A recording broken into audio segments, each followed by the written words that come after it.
Okay, hello everyone. Uh, we can start. So this is week 6. Almost half of the course would be finished after this lecture, right? So assignment 1 is due on 27th of October, and I hope you have started working on it. So if you have any question regarding assignment 1, you can ask. Roughly, or do you even know like word count wise, or how much per answers, like for 25 points or for question 2? So Just kind of write what you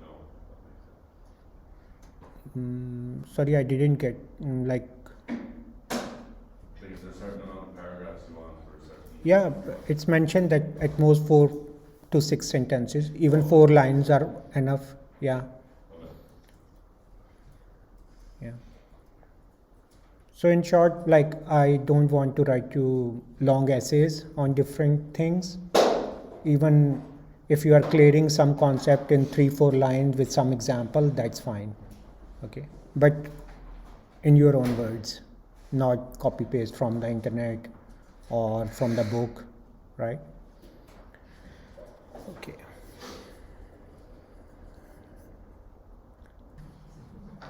So assignment you can submit by writing on MS Word file, that's fine. If you want to write on a paper by using pen, and then that's fine. You can scan it and upload it or take images, but obviously it should be readable, right? So it's up to you. I think typing would be more easier in the Word file. But for example, if you have to draw something, some architecture or something, some image, might be that you can draw simple on a page and then take picture of it and add it to the Word file. So yeah. Okay, in the last week we discussed transport layer, and I hope some of you at least know that how many layers are in the internet protocol. What is the first top level layer? What is the name of that layer in internet protocol stack? What is the name of the top layer? Application layer, right? Then we have transport layer. So far we have covered application layer and their protocols like HTTP, DNS is there, SMTP is there, right? So at least you should have some clear picture of the functionality of every layer, and especially protocols that are working on that layer, okay? So because it's very important, because if you want to make some application, network-based application, and when I am saying network application, today all the applications are distributed, and whenever we are using the word distributed, it means that networks are involved in it, okay? Without networks, we cannot make any distributed application. You can make standalone applications which could be running only on your computer or on your mobile, but you know that all of the applications that we are using nowadays are distributed, and in distributed computing, network is a major part of it, okay? And all the rules of networks, obviously we would be using same layers, protocols in distributed applications, okay? So you have heard cloud computing. So cloud computing is some sort of distributed applications providing different services. It could be computing services, it could be storage services, right? So like Google, Facebook, all of them, Amazon, all of them are using cloud services. And cloud services are, in simple words, they are distributed applications. And when we are saying distributed applications, it means that your resources are also distributed. And obviously, if you want to communicate within different resources, you need a network, right? And most of the case, it is internet, public internet, okay? So that's why this course is very important.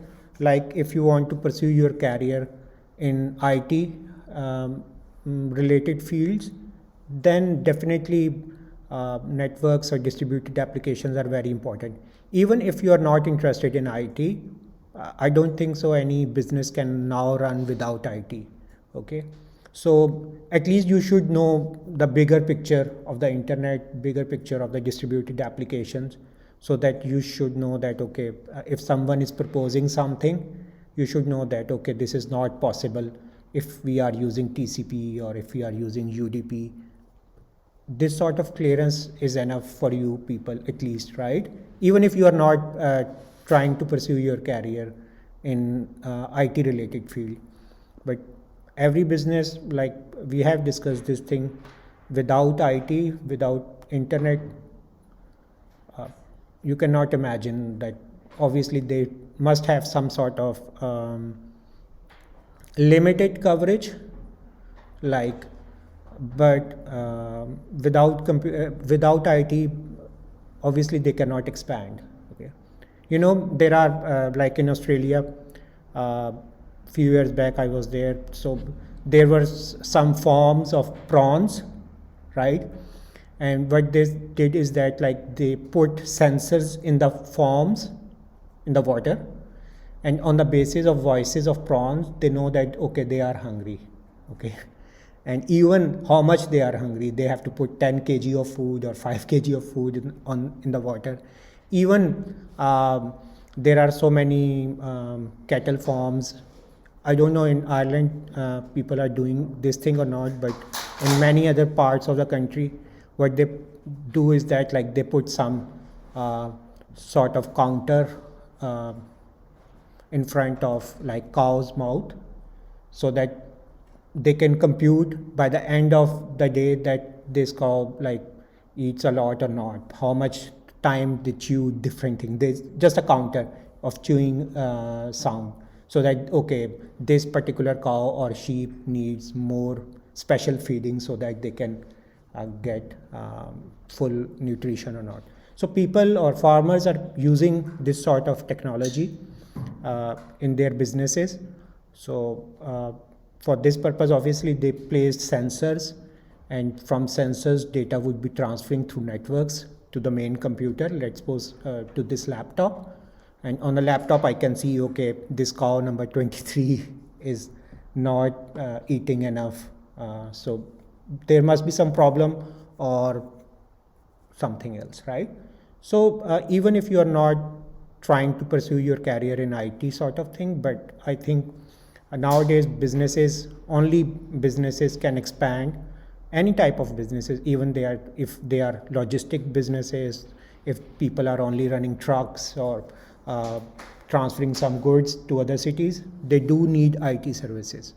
And if they need IT services, then obviously internet is one of the thing, so that you can easily transfer your data, right? Managers don't have time to check each thing manually, and they want reports, and obviously to generate reports they need data which should be communicated to them at any time over the internet, at any place.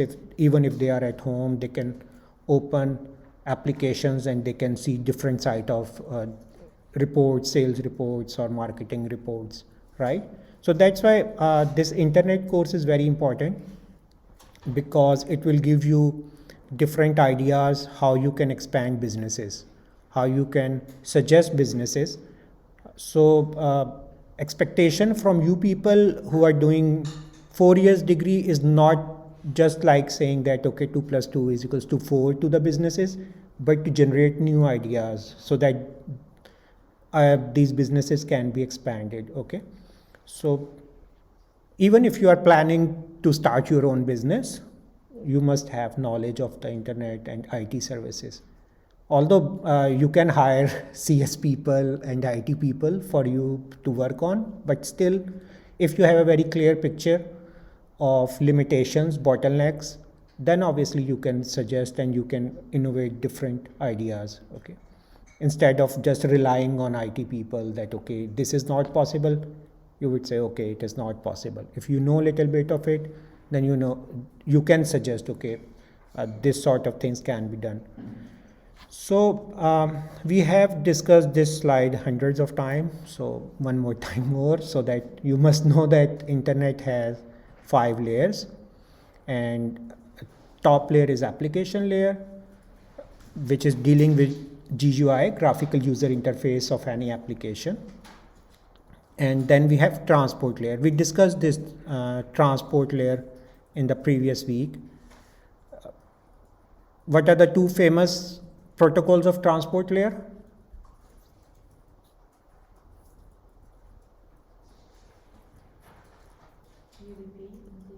Good. Yeah. So TCP and UDP, and most of the internet is using TCP because it's reliable and it guarantees some sort of order data. But UDP is fast, and in TCP we saw because why TCP is slow, because TCP has to do 3-way handshake. Other thing is that they have to acknowledge data, right? So obviously these are the overheads. Instead of sending one message, if TCP has to send 5 messages, it means that other sender or receiver have to wait for 5 messages, different sort of messages, and obviously it will create delays, right? But UDP is, if you want fast communication, then UDP is there. You can use UDP, but UDP, there is no guarantee of flow control or congestion control, or so that's why it's not reliable. Okay, so this is about transport layer, and we discussed this thing that transport layer is some sort of process to process communication. One process, in simple words, process is just like a operating system application, one application that is running on the operating system of a sender machine, and there would be another process running on the host or receiver machine, right? So direct communication between process to process would be managed by transport layer. So we have application layer supporting network applications, HTTP, IMAP, SMTP, DNS, right? What is the purpose of IMAP?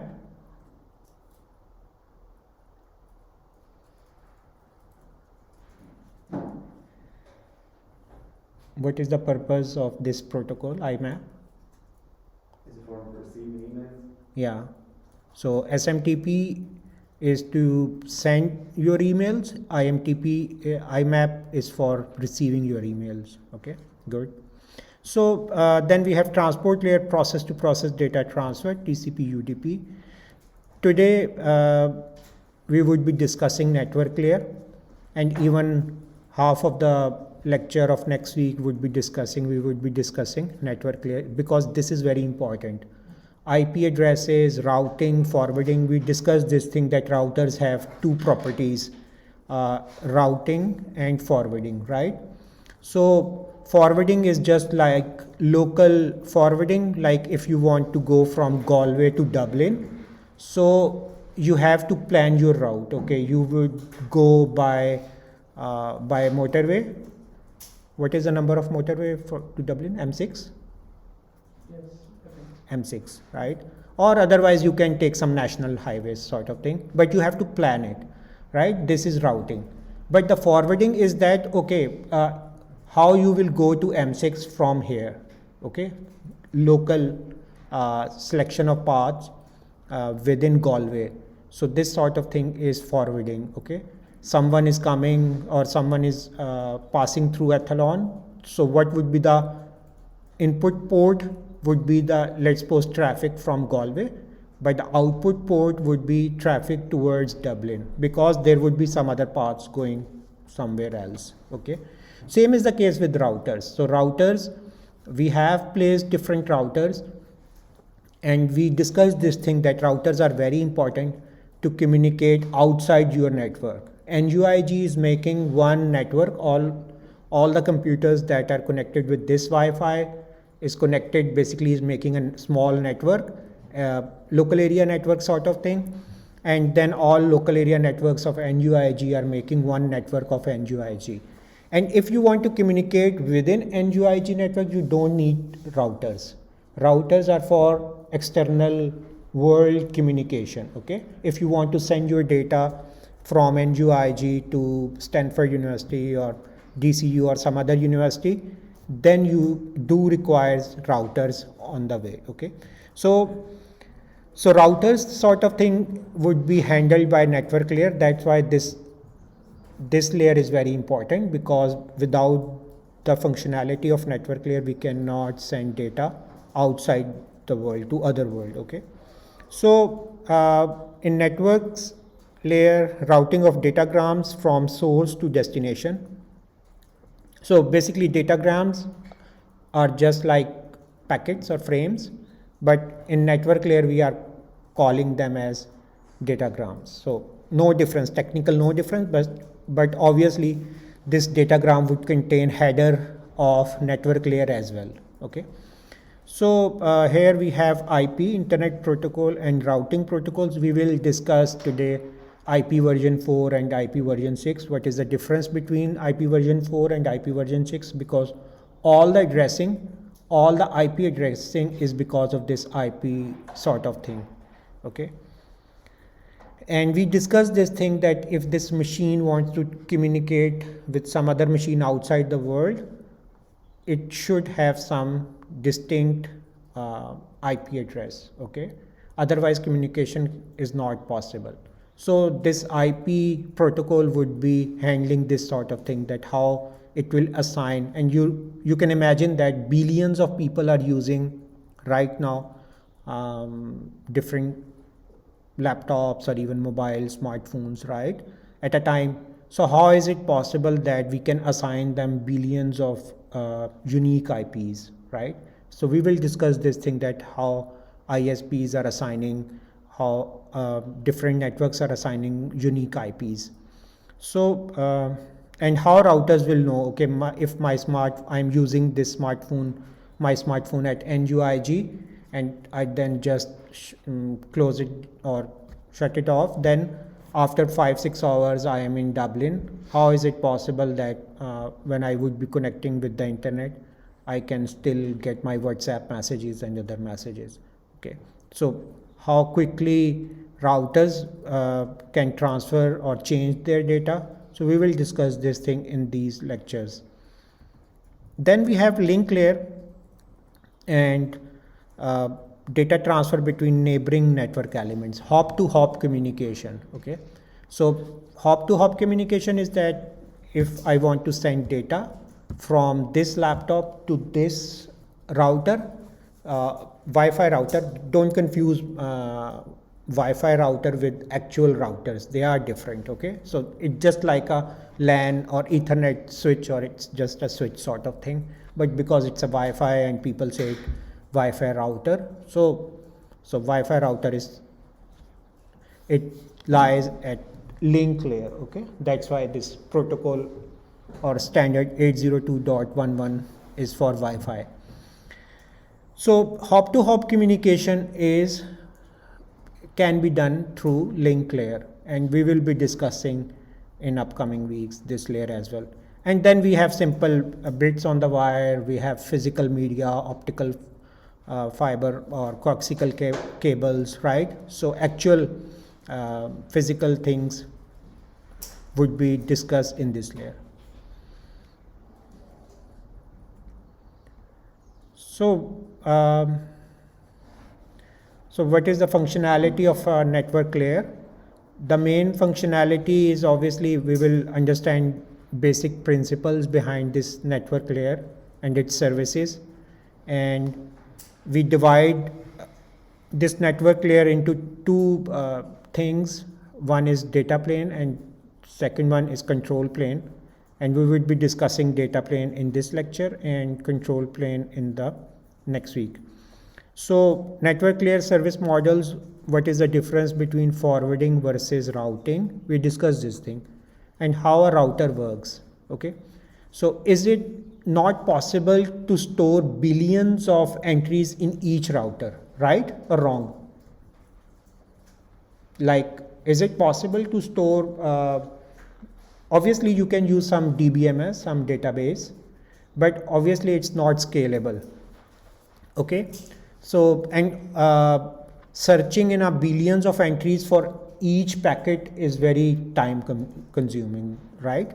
So we will see how a router works, then addressing, and then generalized forwarding or internet architecture. Important things in this layer is obviously IP protocol, then NAT, okay, and DHCP, dynamic host configuration protocol. NAT is network address translation, and middle boxes.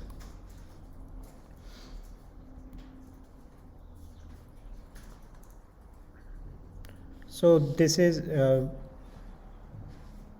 one picture of the internet. Different networks are connected with each other with the help of routers. This round thing is represented as a router. This square sort of thing is a switch. So you can say that this is a Wi-Fi switch or Wi-Fi router, this one, just like this one, okay. So for example, if this is a NUIG network, then obviously NUIG has to communicate with outside world through this router, through this link. Right now, internet is down. What they did is that like they only disconnect this link. Okay, that's why we cannot serve, we cannot connect our Wi-Fi services within NUIG. Okay, so and obviously this link, we are taking this link from some ISP, and we discussed this thing in very detail that we have local ISPs, and then they are taking connection from regional ISPs or national level ISPs, and then we have global ISPs, okay? And obviously these global ISPs are responsible for making optical fiber connections through different oceans and seas, right?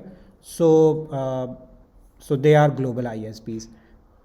Other than optical fiber, we do have satellite connections, but that is expensive, and obviously it's not as much fast as compared to the cable or optical fiber sort of thing, and it's limited as well.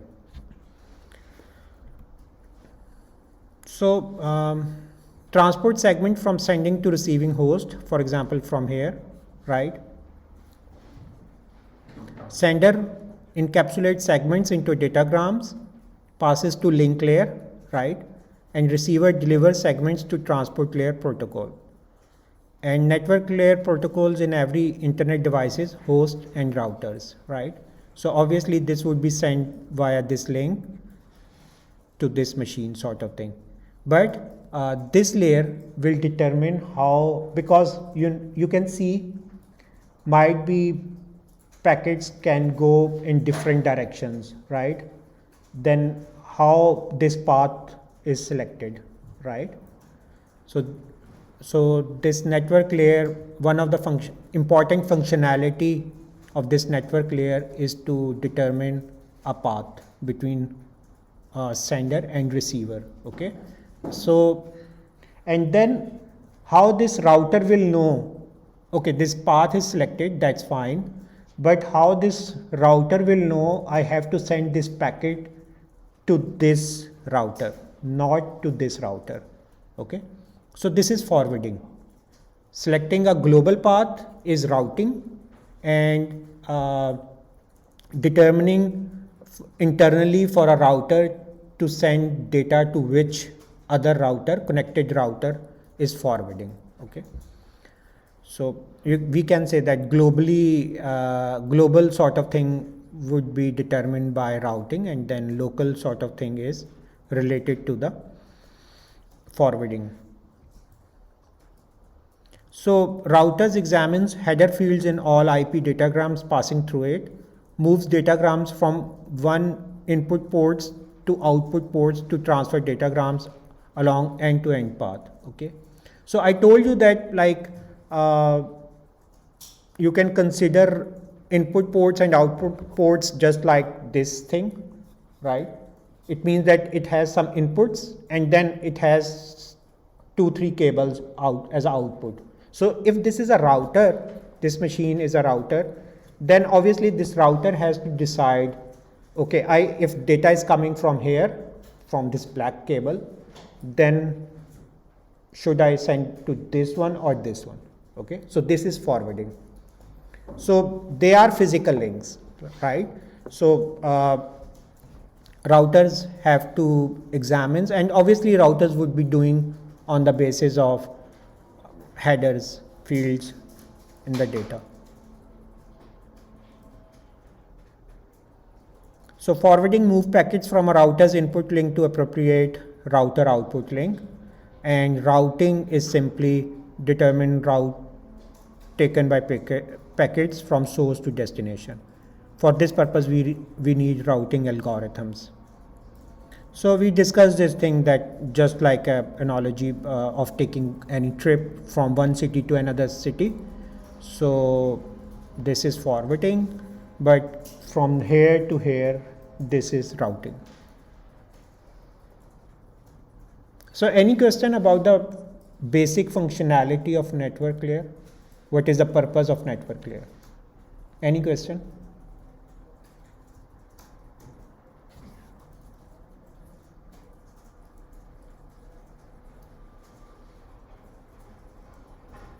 So we discussed this thing so far that like transport layer is handling control flow sort of thing, congestion control, right?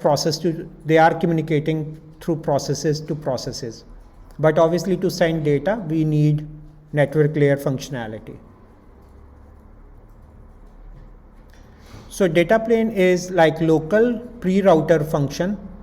It determines how datagram arriving on router input port is forwarded to router output port. Okay.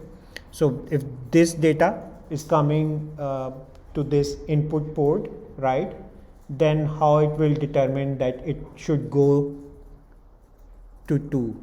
Can anyone tell, any guess, rough guess, how this machine router will determine that, okay, what would be the output port? Can anyone tell? How is it possible, or how routers are working internally?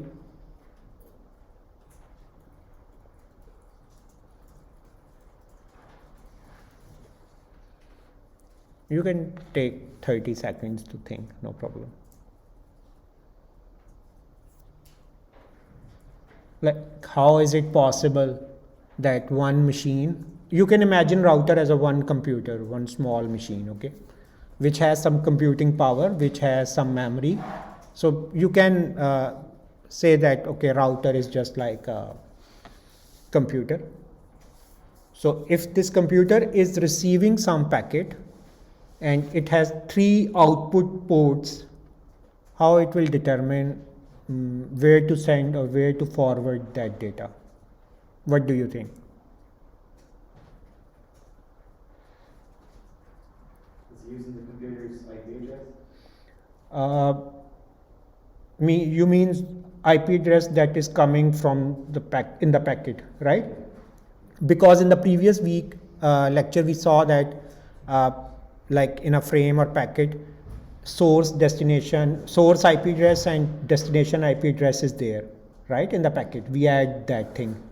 So okay, it means that we have to check destination IP. Okay, so how router will determine on the basis of this destination IP, I have to send this packet to frame output number 1 or output 2 or output 3. There must be some database in the router, right? Some database, simple mapping, that if someone is asking to send data to this IP address, you have to send it to port number 2, port number 1, port number 3, right? In basic thing, that's fine. Yeah, but technically it should work like this. But as I told you earlier that we have billions or millions of IPs, and we cannot store all IPs and their mapping on each router, right?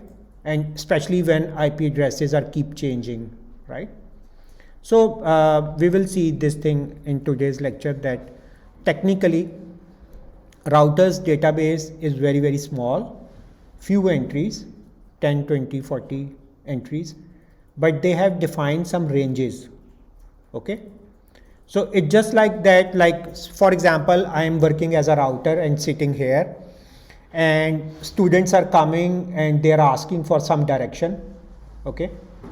And I'm just asking, okay, you are BS students, go to this door. Okay, then there is some PhD students. I'm not asking them PhD in computer science or in business analytics. I'm just saying, okay, PhD students, you can just sit here, or if they are MS students, okay, you can go there, right?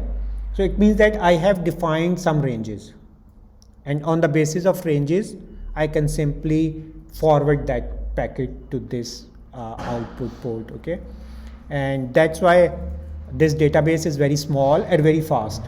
They can easily determine, okay, this IP address is falling in this range, so just forward it to the output port number 2, okay?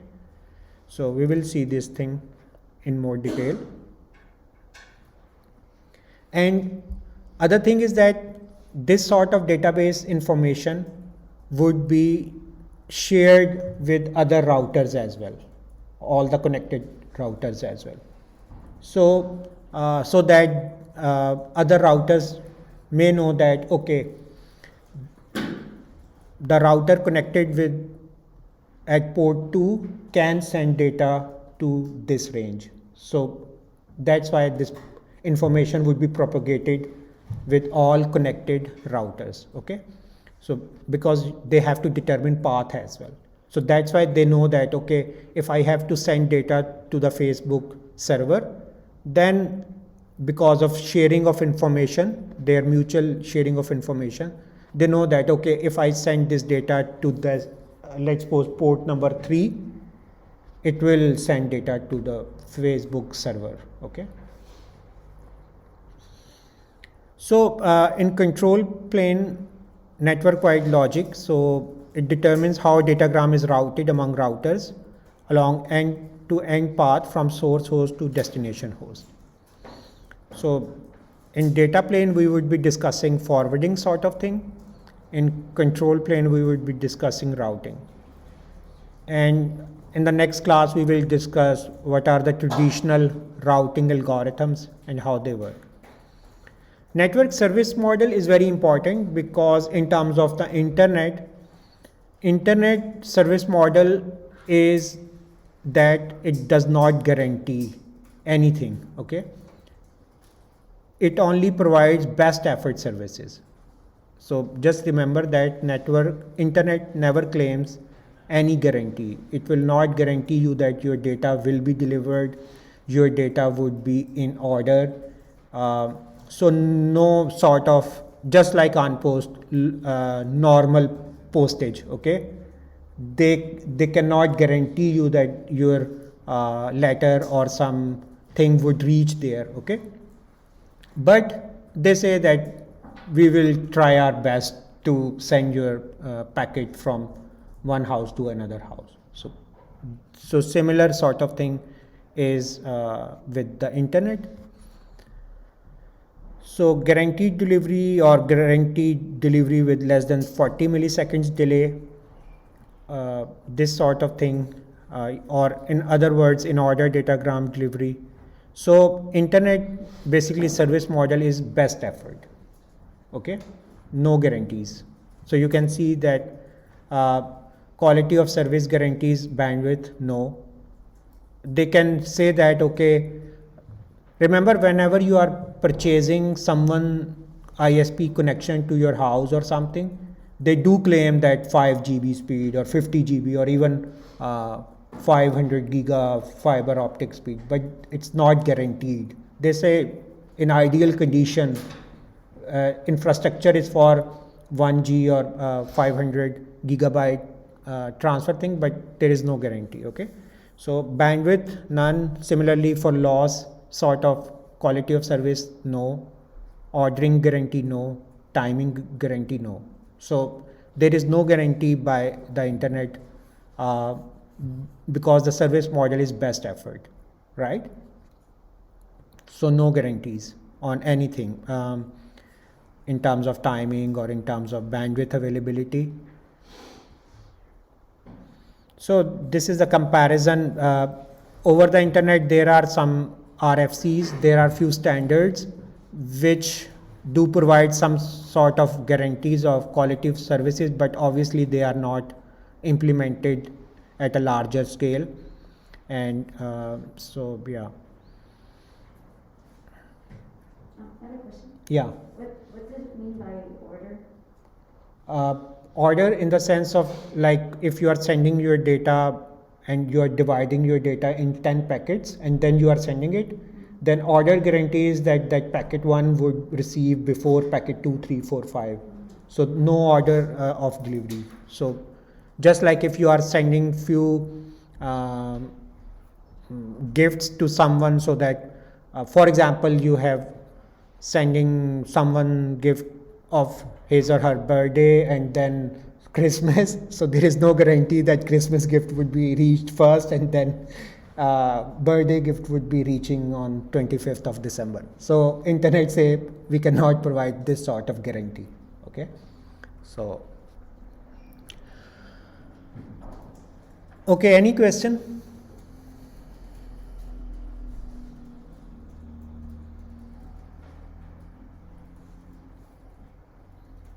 So we discussed this thing that, like, when you are building some application, network driven application, technically you don't have to worry about transport layer or network layer or physical or link layer, because many things are already settled down. You only have to make one application, your GUI.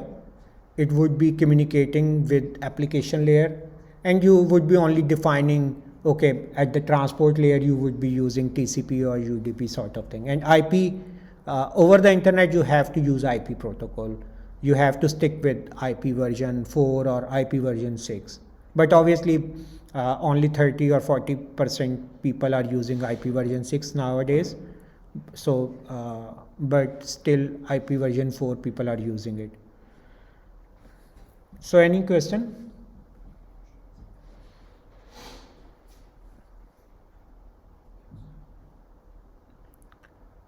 How many of you know a company named as Cisco?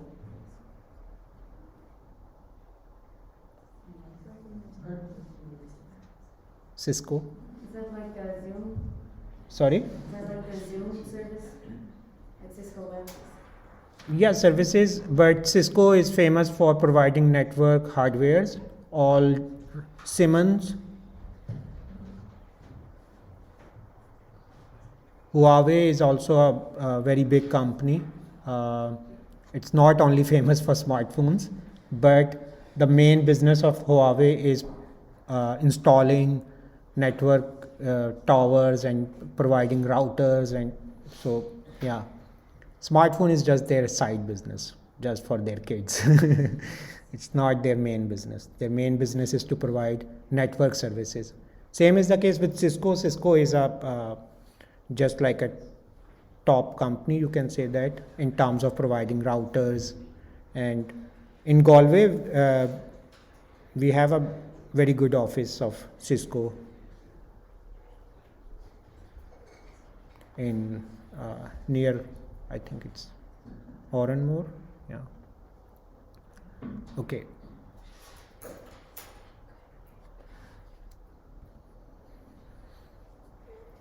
So in this part we will be seeing what's inside a router. It's very simple. Router is not complex. Like, obviously router has some input ports, right? So okay, I have to disconnect it, but just like a network card on your computer. Nowadays there is no network card in most of the computers or most of the laptops, but you know that there is a port for plug-in Ethernet cable there, right? So just like these ports, routers have different input ports and output ports. So different network cards, okay? And in between them, there is a switching fabric, high-speed switching fabric. And then it also contains some sort of routing processor, just like a CPU sort of thing in your computers, okay? So this processor will be processing different inputs, and it will be deciding on the basis of different algorithms or settings or database that, okay, from this, if I have to transfer this packet to this, then obviously this high-speed switching fabric would be using. There are multiple options about this high-speed switching fabric, and we will be discussing, and it's very easy how to transfer data. So in computers, if you have to transfer, for example, very simple question for you, I hope. For example, you are putting two USBs on your computer, and you have to transfer data from USB 1 to USB 2. What you will do?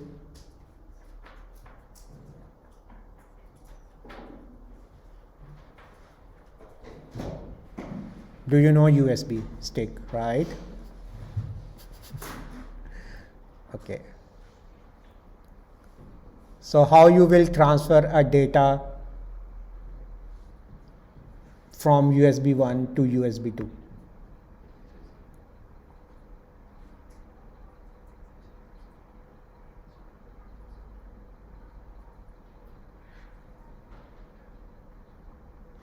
How you will transfer? Copy and paste is directly to your USB drive. Okay. So you will copy from one USB drive to another? Yeah. So technically, when you are copying data from USB 1, you are storing that data in the memory of your computer, right? So then you are pasting that data to the USB 2. So this high-speed switching fabric, if this technique is using memory-based switching, then it will be doing the same in the same way. So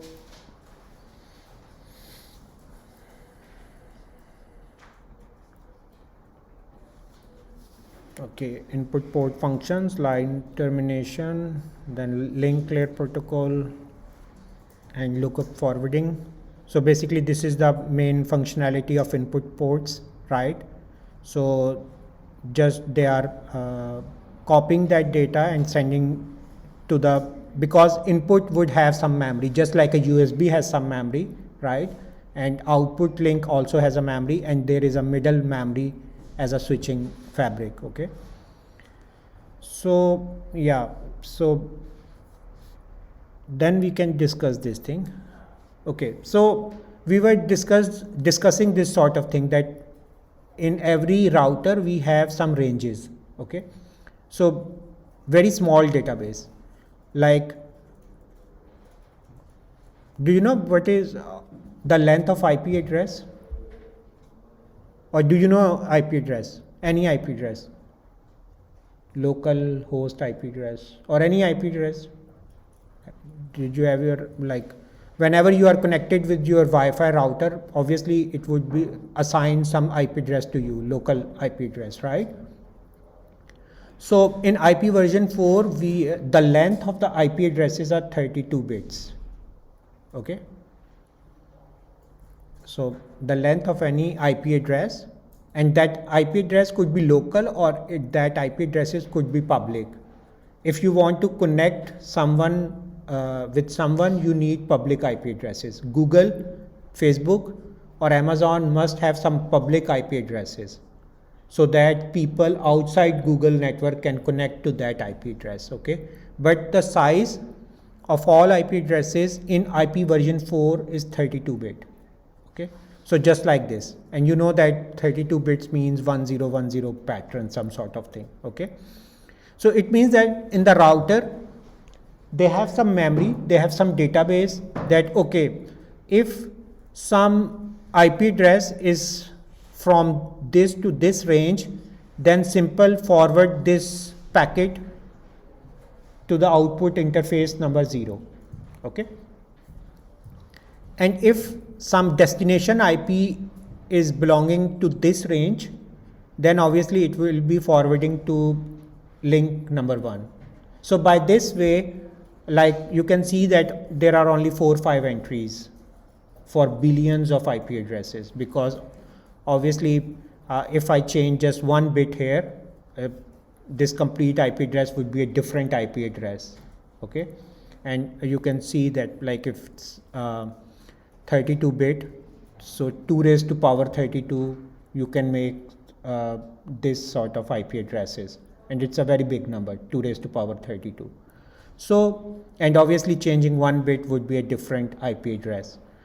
So, but routers have 8, 10, 20 maximum entries. Okay.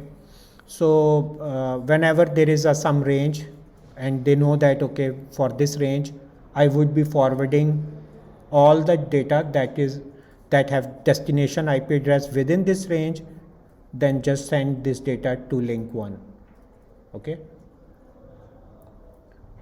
Is it clear how routers are forwarding? They have very small databases of IP addresses, but they are not storing billions of IP addresses. No, they are just storing ranges of different IP addresses. Okay. It is possible that sometimes IP addresses don't have very evenly distributed ranges. That's fine. They will add simply another range and add its link interface. Okay. For example, so here there is another range and now they have 2 entries. Okay. For this range, send to link 3, and even if there is no matching with all these ranges, otherwise it's also range 3, link 3. Okay. The only thing is that for forwarding sort of thing, they use longest prefix matching, because you know that if some IP address is coming, then obviously they have to determine, okay, which range is matching in terms of longest prefix. Okay. So because there could be one IP address which could be matching till here, but you can see that this thing and this thing is same, right? But the difference is here. So they have to match longest prefix for range. So here is an example you can understand. So in router, destination address range is simple, that whenever there is a prefix match till this thing, and irrespective of all other bits that are part of this 32 bits address, send to link 0. Similarly, if this longest prefix match is still there and then anything, then 1 and 2 and 3, right? And for example, so this is the destination IP address. You can see, right? Can anyone tell this IP address, destination IP address, will be forwarded to which link interface? This one is matching with this one, or this one? Who will tell?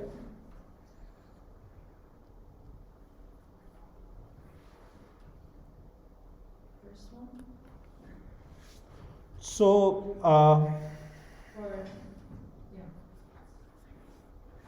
so it means that if the destination IP address is this one, this router will simply say, okay, send it to link interface 0, right? So because it's matching with this one, same matching, right? Okay. And the second one is matching with this one.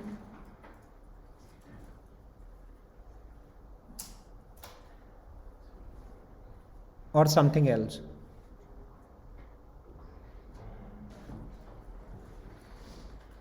Second one, this one, is matching with this one. But also the second one. yeah, but it's also matching with this one. and we are discussing this thing that this IP protocol would be using longest prefix matching. So with this one, it has longest prefix matching. Longest prefix matching means number of bits that are matching, 20, 23, 25. If it's matching with link interface having, let's suppose, 24 bits, then obviously it will not send data to 20 or 21 matching interface. Okay, so this is matching with this one with longest prefix matching, because with this one it was matching 21 bits, right? If it's 8 8 8 8, right, 16 and 5, 21, and but this one is matching with 24 bits. So obviously in terms of longest prefix matching, 24 bits are more than 21 bits. So that's why this is the exact match or actual match for this destination IP address, and this datagram would be forwarded to the link interface number 1. Okay.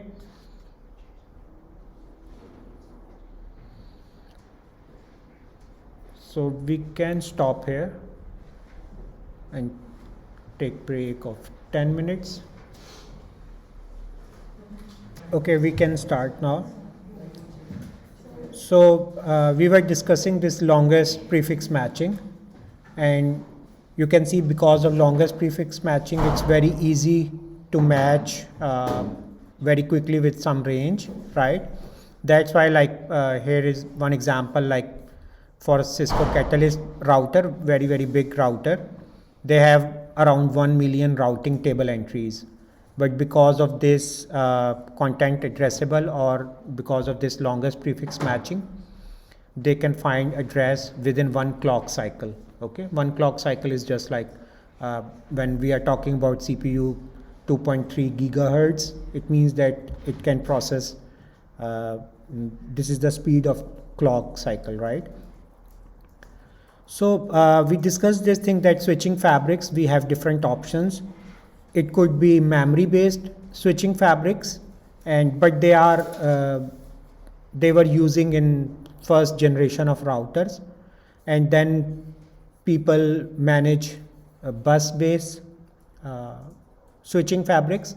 So buses are just data buses, data connections directly connected with different ports, input ports and output ports. But nowadays there are interconnection networks. Okay. So this interconnection network parallelism is possible because you can see that like data can be sent by this way and even for this way as well. Okay. So that's why more fast data can be transferred from one port, from one input port to the output port because of this interconnection network.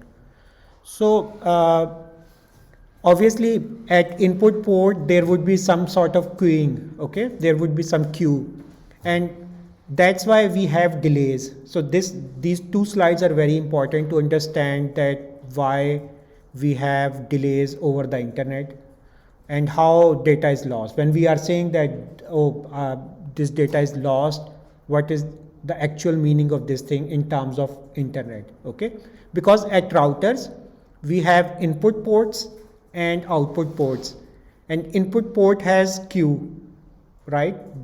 Data which would be coming first obviously to this input port, this red one, have to process firstly, right? And but this blue datagram or packet have to wait. So that's why we have delay. If there is so much, this queue is long, then obviously there would be delays, right? So that's why we have delays over the internet. But okay, delays are fine, but how that data is would be lost, like, right? So obviously when we would be sending this data to output port, there must be some buffer because they have to take care of this link, right? So output port also has some sort of queue or buffer, right? So if this buffer is overflow, for example, this buffer can only store 10 MB data, for example, and data, all of the data is coming to that port and it's exceeding 10 MB, then obviously it will discard other data. So that's why your data would be lost. Okay. So that's why this input port queuing and output port queuing at the router's end, they would be main reason for dropping out different data. And there are some policies regarding how we can drop, or datagrams can be lost due to congestion or lack of buffers. Okay, so that's why this is very important. And you have to schedule from buffer, you have to schedule how you would be taking different packets. But in most of the case, we are dealing with this thing first come first serve. So in the buffer, we will extract data on first come first serve basis, and or we can do some sort of priority scheduling as well. So that's why these two slides are very important to understand why there are delays over the internet. Okay, because we have input port queuing, one delay, and output port queuing. So you can imagine, just like do you know there is one person who said many years ago that there would be some time that one person can make a trip around the world in 4 hours, right? And 1 hour, 3 hours for 3 hours time taken would be from his home to the airport, and 1 hour for the whole world. So we are going towards this thing, that because of traffic jams and all the stuff. So 3 hours would be for to reaching that particular airport, and then 1 hour to circle around the world. So same is the case with this thing, because even if you have very fast connection, still there are some delays of input port queuing and output port queuing. Okay, so we have packet scheduling different mechanisms, but mostly it's first come first serve. It could be priority based, it could be round robin or weighted fair queuing, but most of the time first come first serve scheduling technique is used to send data. So network neutrality is that, like in terms of technically, like how an ISP should share, allocate its resources. So packet scheduling, buffer management are the mechanisms. And in terms of social economic principles, protecting free speech, encouraging innovation and competition, and enforce legal rules and policies, right? So in short, all ISPs should be neutral. If someone is sending valid data, they have to send that data to the destination. Okay, so this is network neutrality, that ISPs should be neutral. And in terms of protecting and promoting an open internet, there are some rules that there shouldn't be any blocking.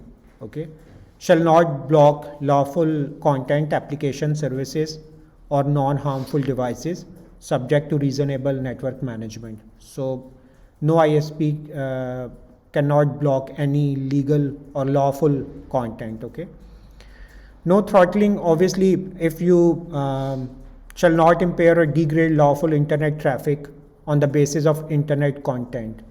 So imagine we discussed this thing in the first lecture, that because internet is providing by different companies and they are competitors to each other, right? For example, if Google has to provide some service to Facebook, they cannot throttle or they cannot degrade their service so that people would say, okay, Facebook is bad. Or Amazon, because you know that Facebook and Google have their own cloud services mostly, but they are taking some services from Amazon as well. But Amazon and Google, they are competitors. But because of this network neutrality, they have to provide no blocking, no throttling, right?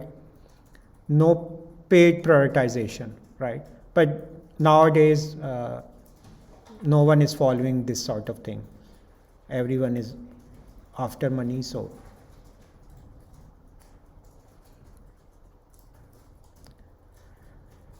So in network layer, basically routers, network layer functions, we have path selection algorithms. We will discuss these algorithms in the next class, next week. Then we discuss this thing that forwarding tables. Routers have forwarding tables and they have ranges of IP addresses, and on the basis of ranges they select, okay, this packet should be sent to the output port number 2 or 3, right? So all this is because of IP protocol, addressing schemes, and then we have ICMP protocol about error reporting or congestion control sort of thing. So this is the main functionality of network layer. So just like transport layer, network layer would also have been adding another header, right? We were discussing this thing that if I have 1 MB of data, or let's suppose I can send data 1 MB complete as a chunk, then application layer will add its header, transport layer will add its own header. Similarly, this IP datagram format would have a network layer header.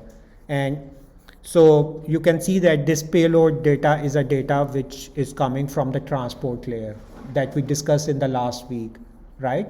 So, but above that, this sort of data would be added by network layer, and it will contain 16-bit identifiers for different things.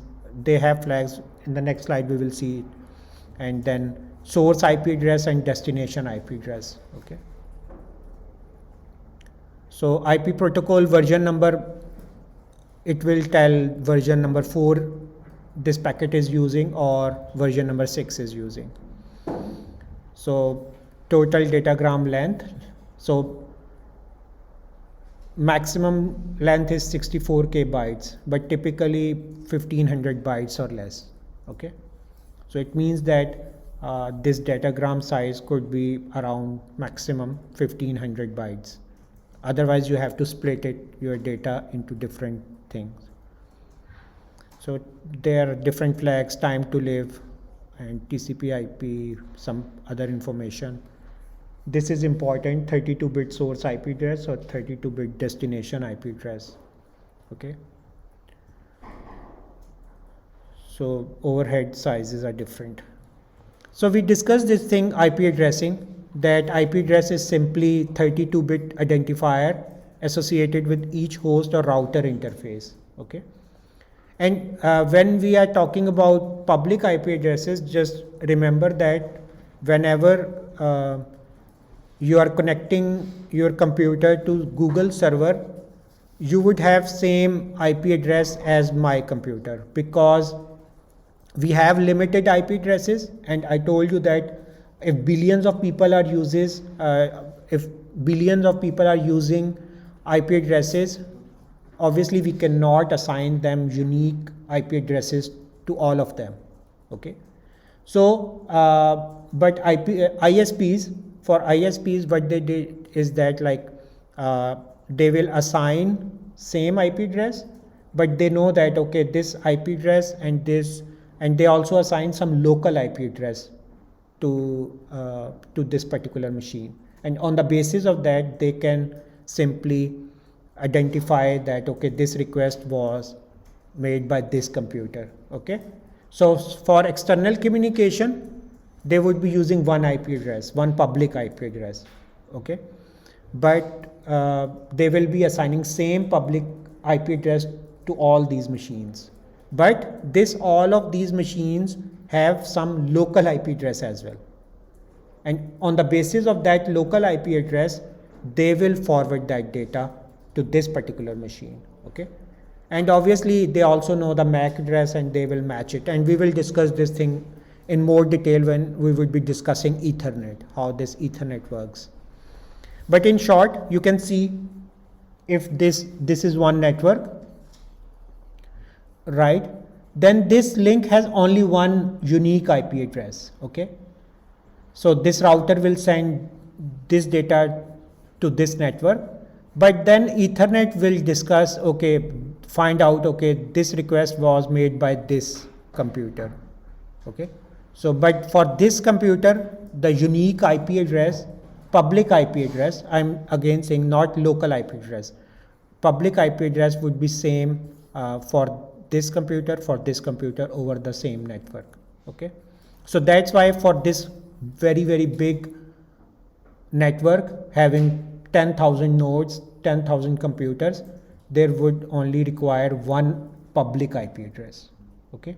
So that's why we can manage it. Otherwise, it is not possible that I'm assigning billions of IP addresses. Assigning them billions of IP addresses might be not that difficult or time taking, but obviously it means that you have to store billions of entries in each router of the world, which is obviously not possible. Okay. So for routers, now router has only take care of these 3 entries because they know that any traffic coming from here, so they don't have take care of these IP addresses. This would be handled by local area network, LANs. Okay, so we will be discussing later on, but that's why this router has only 3 IP addresses, 3 links and 3 IP addresses. Okay, so it's manageable.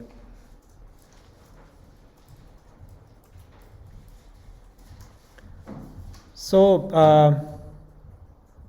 so this is an IP address 223.1.1 32-bit IP address, but it will be converted into bits because data is converted into 01. Computers can only understand 01 thing, and you know that how to convert decimal number into a binary number, right?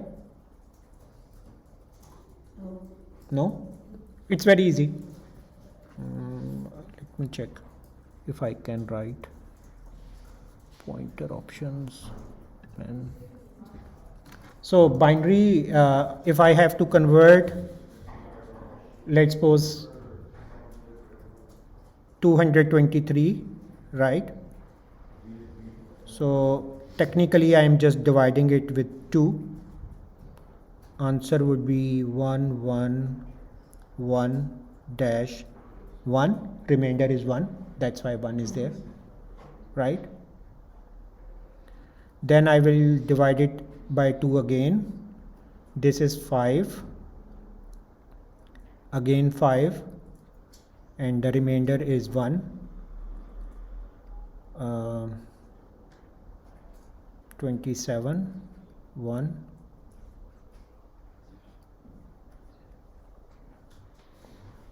13 and 1. Okay, I have to divide a lot. 6, 1, right? And 3, 0, because now remainder is 0, and 1, 1. Obviously now I cannot divide it more, right? So the binary conversion would be starting from here, 1 1 0 1 1 1 1 1. So that's why 1 1 0 1 and then so on. Okay, so starting from here 1 1 0 and then 1 1 1 1 1. So that's why this 223 is converted by this way into binary number. Okay, so yeah, so basically because obviously humans cannot understand binary numbers, that's why we are converting into decimal numbers. And even for this, we discussed this thing that for this IP address, we are simply using domain names, right? Facebook.com would have this IP address, for example, 223.1.11, okay? And because routers can only understand this binary sort of thing. Okay. So this is over the Ethernet. We will discuss this thing in upcoming weeks, and even this wireless Wi-Fi is making local area network. Subnets, they are simply small networks. Like for this network, you can say that this is a NUIG network. but they can subdivide. For example, this is computer science or computer engineering building, this is business school, right? And for example, their arts and science or something building. Okay, so they are dividing complete network of NGO-IG into different subnets. Okay, and because of this subnet division, it's very easy to send data that would be originating from computer science or engineering building, IT building. Okay, and these are the subnets. So technically what they are doing is that they are just dividing one IP address of 32-bit, for example, and they are saying, okay, 22 bits are for host and or network address, and 8 bits are for hosts. Okay, so they are just dividing into, they can divide or make ranges of these hosts and assign them these IP addresses here, here, here, and it will call as subnets. So what's a subnet? Device interfaces that can physically reach each other without passing through an intervening router. So basically they can directly reach on the basis of subnets.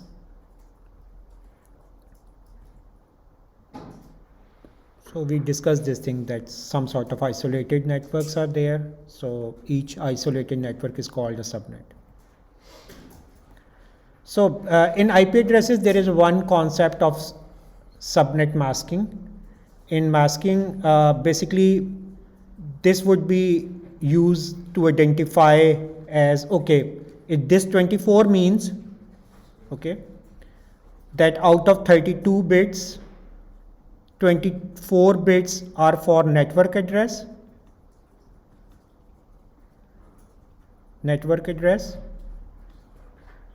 and remaining 8 bits are for hosts. Okay, so this subnet masking is very important, that like out of 32 bits, how much, what is, how I can identify network. This is one network. Okay, this is another network, this is another subnet, but in each network I am assigning, this one is host 1 or 2 or 3, this is subnet 1. So this masking is very important, this number is very important, IP address /24. It means that first 24 bits would be used for identifying the network, and other 8 bits would be used to identify a particular host.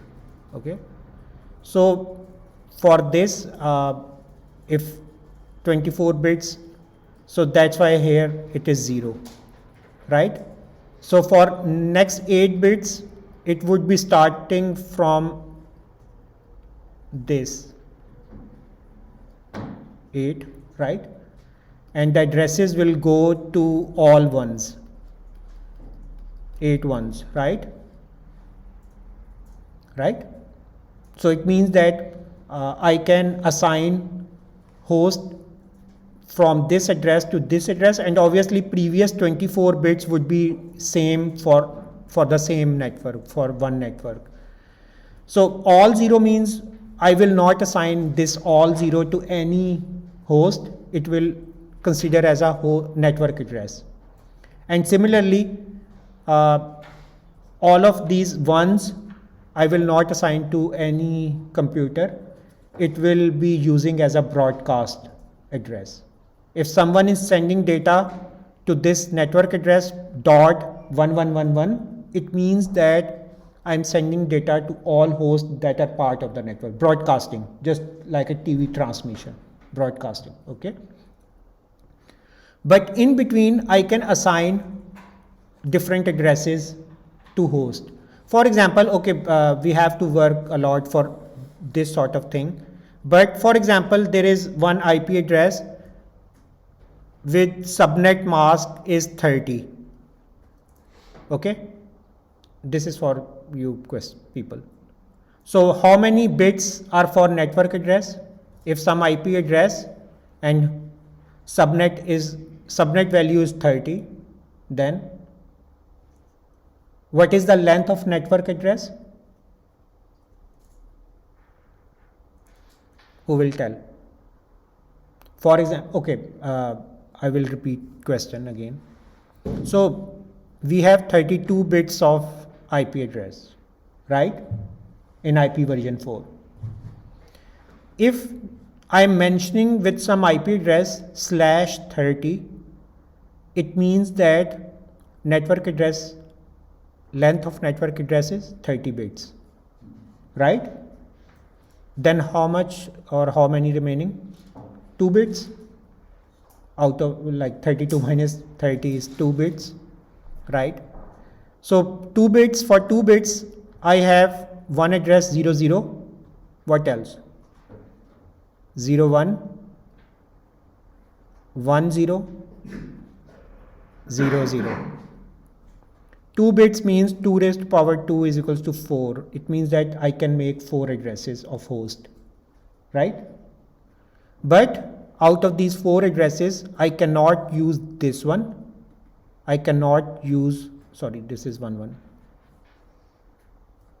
So I cannot use this 11. So this is cancelled, this is cancelled. It means that only 2 hosts can be connected to this network, okay? So by this way we can assign different IP addresses to different hosts, but the network address would be one only, just like this.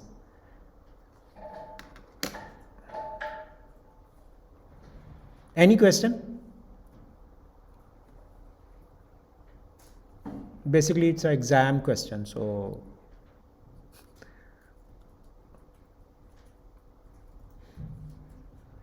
any confusion? I didn't really understand that actually. Okay. Sorry. Okay. So we have IP address of 32 bits, Yeah. right? And the problem is that we cannot assign unique IP addresses to all billions of machines Yeah. over the internet. But we can assign one unique IP address to one network.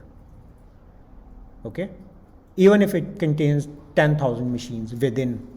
For example, NUIG, okay, there would be one unique IP address for NUIG, Yeah. public IP address. Okay? So it means that for one unique IP address, just like this one, I have to mention that this 24 sort of thing with the IP address. This 24 is telling that out of 32 bits, 24 bits would be used to identify NUIG network. Okay? Yeah. And it means that, so out of 32, if 24 is for network, then remaining are 8 bits. That remaining 8 bits, I can change each bit and make a new IP address and assign this IP address to a host that would be part of this NUIG network. Okay? Yeah. Because I have to assign some address to this computer, right? So, but I cannot assign a unique complete IP address. What I am doing is that I am just dividing its 24 bits of one IP address, assigning it to the network, and then remaining addresses to the host. Okay. So this subnet mask 24 is telling that this network could be identified by first 24 bits of this address. And when I'm saying that first 24 bits, it means that next 8 bits would be using by host within a network, within that network, right? But there is one condition, that you cannot assign the first address of this 8 bits 7 to any host. Okay? You cannot assign all zeros of host 8 bits to any host, because this is for network. Same is the case with all ones, 8 ones. This is for broadcasting, okay? But all the addresses within this range, because you can create a new address of like this one. This is a new address. 1 bit is changed, it is a new address, right? It would be different value. So this could be address value, but we cannot, this means that, okay, I have disconnected. So we can go next. So in the second assignment, there would be few questions that would be clearing more about this thing, but idea is that we have to assign IP addresses to each machines, and we cannot assign unique IP addresses because otherwise routers have to store thousands or millions of entries in each router, right? So what they do is that they only consider IP addresses of a network address and even in some range, okay? So yeah, we discussed this thing. So because before this subnetting, there were in IP version 4 there were few you can say that different classes of addresses. Like for in class A, there was like first 8 bits were using for networks. This is a network, and this one for host, okay? But obviously we are wasting a lot of IP addresses if we follow address class A, because there wouldn't be any organization in the world which would have 2 raised to power 24 hosts or machines connecting. It's a very big number, 2 raised to power 24, okay? So it means that we are wasting a lot of IP addresses. If we follow a class B, in class B, 8 bits or 16 bits for host address and 16 bits for host, and in class C, same is the case, 24 for host and similarly this one. So instead of dividing IP addresses into classes, no one is using now this sort of thing. They are using subnetting, okay? Now IP address, and after IP address they just mention that, okay, out of this IP address I am using 23 bits for the network. Out of 32 I am using 23. So it's flexible, it's variable now, okay? So this is CIDR, classless interdomain routing. So we discussed this thing. So last thing that we can discuss, how much time we have.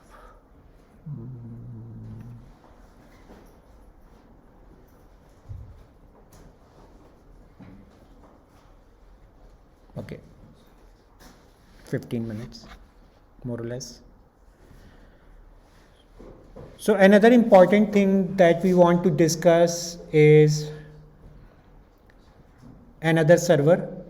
Just like DNS server, we have DHCP servers, and that DHCP server is installed at NUIG, and even every network must have this DHCP server. So whenever you are connecting to some network, it will assign you one local IP address, okay? So whenever you are connecting to NUIG network, even to this Wi-Fi router, this DHCP server will be assigning you one unique local IP address, and they will be storing your information in their database. So that's why if all of us are sending data to Facebook, it will going outside by using only one source IP address. Remember I told you that NUIG would be using only one IP address for sending all data. But when it's returning back, how NUIG router will know that this data was for this computer or for this computer science building or for this business school building. Okay. So this sort of thing would be handled by another server, DHCP server, which is Dynamic Host Configuration Protocol. And the simplest work or simplest goal of this DHCP is to assign dynamically IP address to one computer. Okay. So whenever you are connecting to some network, it will assign you an IP address, local IP address, and it will remember that, okay, I assigned this IP address, local IP address, not public IP address. So just remember that. So in books, they also call it as private IP address. So, but if you want to communicate, you need public IP address. Okay, because no one can understand private IP addresses. So DHCP will do this thing, and over the internet, it's very simple. It's a server connected to any part of the network or subnetwork, and all the traffic whenever this computer would be connected to this network, request will be sent automatically to this DHCP server, and it will assign one unique IP address of this 223.111 to this computer, and it will store information here as well. So whenever there is a traffic coming inside to this router, this DHCP server will tell, okay, send this to this subnet, right?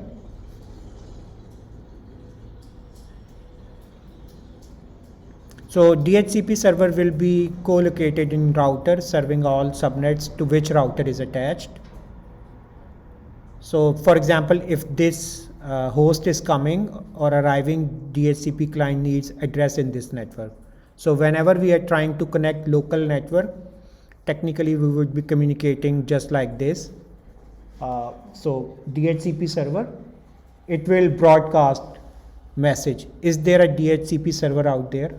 Okay, so see, that's why this broadcast address is important, because otherwise every time you are connected to the server, to the network, you have to provide the IP address of DHCP server. But because of broadcasting, you don't need to remember or enter thing. Over the local area network, you are just saying that, just discovering DHCP server.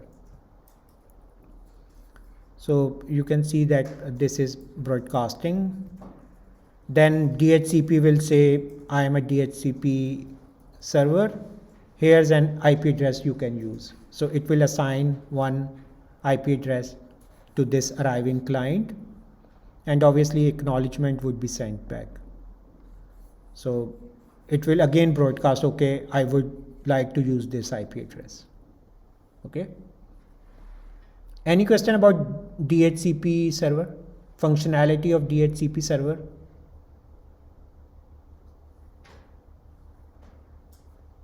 So far we have discussed different servers. DNS server. The basic purpose of DNS server was to map domain names to their IP addresses. Okay. But this DHCP server is just simply assigning you an IP address for using internet.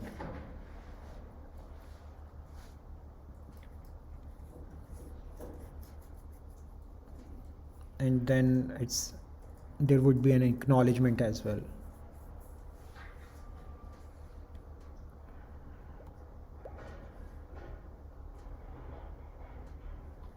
Any question?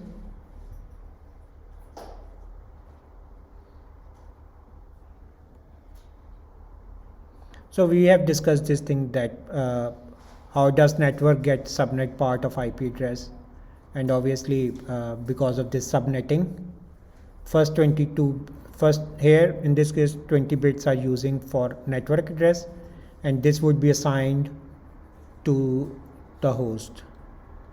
and DHCP would be assigning these addresses to different hosts, and they would be remembering, and yeah. So how does this ISPs, internet service providers, get block of addresses? So definitely there is another organization named as ICANN, Internet Corporation for Assigned Names and Numbers.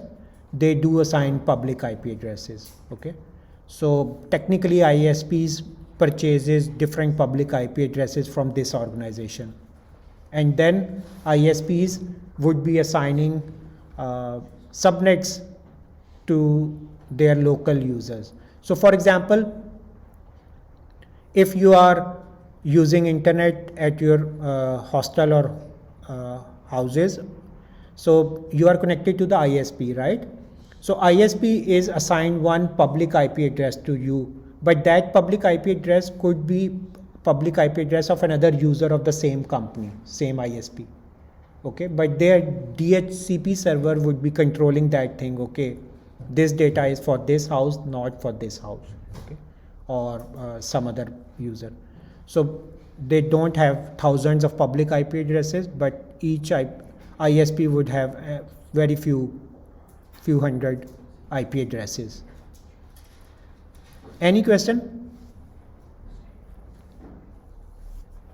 So they are assigning IP addresses through different registries, 5 regional registries, and they have to purchase it, public IP address. And obviously they are managing DNS root zone and different TLDs like .com or .edu.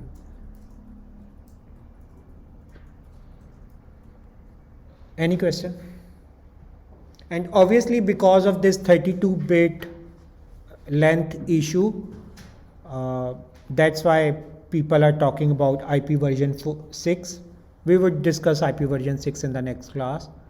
But for last 25 years, networks people are trying to implement IP version 6, but due to many reasons, because your old routers, they are not configured to handle IP version 6 thing. So people are using using IP version 4, and I don't know, might be in next 25 years IP version 6 would be fully implemented. But right now people are using tunneling concept. What they are doing is that in IP version 4 they are adding packets according to the IP version 6, but it's some sort of encapsulation, right? But obviously extra overheads, because basic infrastructure is still using IP version 4, and in IP version 4 datagrams you are adding another datagram of IP version 6, which is obviously time consuming. But tunneling, we will discuss this thing in the next class, tunneling concept.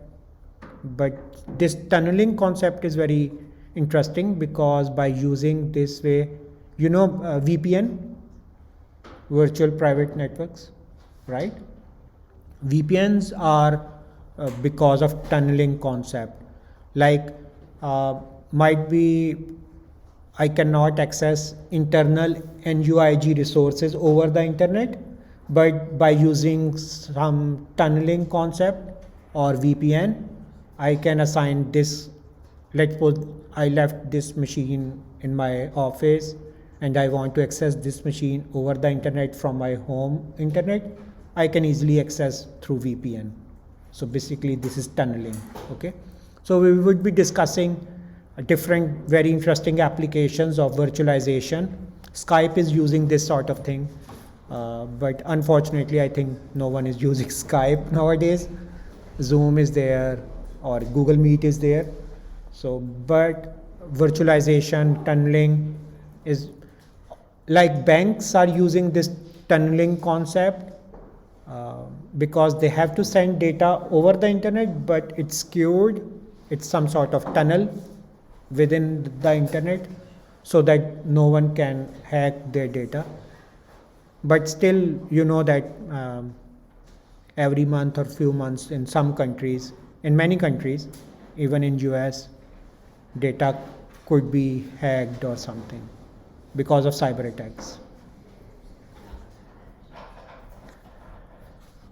So if you have no question, we can end this class here, and we will start IP version 6. There is another important thing, NAT servers, network address translation. So we will cover in the next class.